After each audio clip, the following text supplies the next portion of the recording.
ان کے کاروبار میں، رزق میں، معاملات میں بے پناہ برکات آ گئی۔ دوسرا یہ ہے کہ لوگ وظیفہ کرتے ہیں مگر اس کے ساتھ ساتھ عمل، محنت وہ نہیں کرتے۔ قرآن مجید میں آتا ہے لیس للانسان الا ما سعی، انسان کے لیے وہی کچھ ہے جس کی وہ محنت کرتا ہے۔ یعنی آپ وظائف بھی کریں، وظائف کا معنی کیا ہے؟ دعا کرنا، تو آپ دعا کریں اور ساتھ عملی طور پر اس کام کی جو تقاضے ہیں ان کو پورا کریں، لوازمات پورا کریں، محنت کریں، یہ بھی ضروری ہے۔ رسول کریم صلی اللہ علیہ وسلم نے غزوہ بدر کے موقع پر جب آپ نے جنگ لڑی تو آپ مدینہ منورہ سے سفر کر کے 80 میل کے فاصلے پر آپ بدر کے میدان میں گئے، وہاں جا کر پوری صف بندی کی، پوری منصوبہ بندی کی۔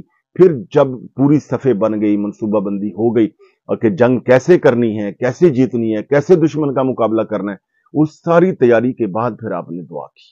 تو یعنی ایک آدمی جو ہے وہ کہے کہ میں دکان پہ جاؤں نہیں، ٹائم پہ نہ دکان پہ جاؤں، نہ بزنس پہ جاؤں، نہ اپنے آفس جاؤں، اور بیٹھے بٹھائے مجھے رزق مل لے، اللہ دے سکتا ہے، مگر اللہ تعالیٰ نے ایک تدبیر کا طریقہ بتایا جو کہ سنت ہے۔ ہمارے پاس دوست آتے تھے، وہ بھی یہی کہتے تھے کہ ہمارا کاروبار نہیں چلتا، ان کی اسٹیشنری کی دکان تھی، ہم نے بڑے وظائف بتائے اور واقعی وہ پریشان کے پریشان رہے۔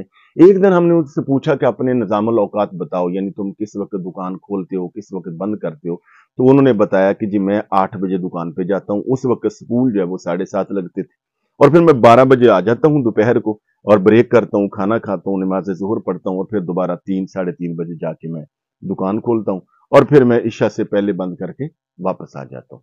تو میں نے کہا کہ اس میں بہت بڑا ایک انتظامی فالٹ ہے، ایک کسی نے آپ پہ جادو نہیں کیا، آپ خود اپنے لیے جو وہ جادو کر رہے ہیں۔ کیا؟ وہ یہ کہ بھئی اسٹیشنری کی دکان ہے، اب جب بچے صبح 7:15 7:30 بجے اسکول جاتے ہیں، پیرنٹس اس وقت چیزیں لے کے دیتے ہیں، اسی طرح دوپہر کو چھٹی کے وقت جو لوگ دے کے دیتے ہیں، اس طرح لوگ آفس گئے ہوتے ہیں، شہروں میں بالخصوص دکانوں پہ، اپنے کام پہ، اور شام کو واپس آ کر عشاء کے بعد کھانا وغیرہ کھا کر لوگ نکلتے ہیں اور بچوں کو جو ان کی چیزیں ہوتی ہیں اسٹیشنری کی، کاپی پینسل جو بھی چیزیں وہ لے کر دیتے ہیں۔ تو یہ جو جس وقت گاہکوں کے آنے کا ٹائم ہے اس وقت تو تمہاری دکان تینوں ٹائموں میں بند ہوتی ہے، تو پھر ظاہر ہے کہ آپ کی سیل میں فرق تو پڑے گا، بزنس میں فرق پڑے گا۔ اور اب آئیے ایک بہت بڑے امام کا واقعہ کہ استغفار جو ہے وہ اس کی کیا پاور ہے، کیا طاقت ہے، اور زندگی کیسے باغ و بہار بنتی ہے۔ حضرت سیدنا امام حسن بصری رضی اللہ تعالیٰ عنہ کے پاس کچھ لوگ بیٹھے ہوئے تھے، تو ایک شخص کسی علاقے سے آیا کر عرض کیا حضرت دعا کیجیے، ہمارے علاقے میں بہت عرصہ ہوا بارش نہیں ہو رہی، قحط سالی ہے، اور لوگ ہیں کہ بیچارے بھوکے اور پیاسے ہیں، اب فصلیں نہیں ہو رہی، حتیٰ کہ جانوروں کو پانی پلانے کے لیے نہیں۔ تو آپ نے فرمایا جاؤ استغفار کرو۔ ابھی وہ لوگ بیٹھے تھے کہ ایک اور شخص آ گیا، اس نے آ کر عرض کیا حضرت میں بہت محنت کرتا ہوں، میرے کام میں کوئی برکت نہیں پڑ رہی، کوئی رزق روزی میں اضافہ نہیں ہو رہا، مجھے کوئی وظیفہ بتائیے، میرے لیے دعا کیجیے۔ آپ نے فرمایا جاؤ استغفار کرو۔ اسی دوران ایک اور شخص آ گیا، حضرت بہت عرصہ ہو گیا، میری شادی کو کئی سال ہو گئے اور ابھی تک میرے ہاں اولاد نہیں ہے، میرے لیے دعا کریں، مجھے کوئی وظیفہ بتائیں۔ تو آپ نے فرمایا استغفار کرو۔ تینوں کو ایک ہی استغفار کا وظیفہ بتائیں، اور وہ لوگ چلے گئے۔ جو قریبی احباب تھے، مریدین تھے، جو اہل مجلس تھے، ان میں سے کسی نے عرض کیا حضرت یہ 3 لوگ تھے اور ان کی 3 مختلف حاجات تھیں، پریشانیاں تھیں، مسائل تھے، اور آپ نے وظیفہ ایک ہی بتایا۔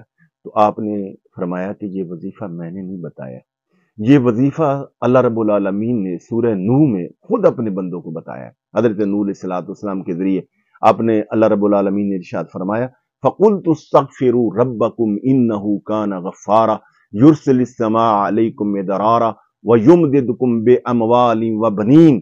کہا کہ اے نوح اب لوگوں کو بتا دیجئے کہ آپ سچے دل سے توبہ کرو، استغفار کرو، جب تم توبہ کرو گے تو اللہ غفار ہے، وہ تمہاری توبہ کو قبول فرمائے گا، اور جب وہ توبہ قبول فرمائے گا تو اللہ رب العالمین تم پر آسمان سے رحمت کی بارش برسائے گا۔ وَيُمْدِدْكُمْ بِأَمْوَالٍ، وہ مالوں کے ساتھ تمہاری مدد کرے گا، وَبَنِينَ، ابن نہیں بیٹوں کے ساتھ، یعنی تمہیں مال بھی دے گا، تمہیں رزق بھی دے گا، اور تمہیں اولاد سے بھی نوازے گا، اور اپنی رحمت کی بارش بھی برسائے گا۔ تو یہ قرآن مجید میں اللہ رب العالمین نے فرمایا، مگر شرط یہ ہے کہ جب بھی استغفار کریں پوری توجہ کے ساتھ اور ان 3 شرائط کے ساتھ کہ آپ گناہوں کا اعتراف کریں، ندامت اختیار کریں، آئندہ کا پختہ ارادہ کریں، اور استغفار سید الاستغفار بھی حضور نے بتائی، استغفار کے بہت طریقے ہیں۔ سرکار کریم صلی اللہ علیہ وسلم خود فرماتے ہیں کہ میں دن میں 70 یا 100 مرتبہ استغفار کرتا ہوں۔ ضروری نہیں ہے کہ کوئی آدمی بہت بڑا گناہگار ہو اور تبھی وہ کرے، نہیں، ہر حال میں اللہ تعالیٰ سے توبہ کرنی، استغفار کرنی ہے، رجوع کرنا ہے۔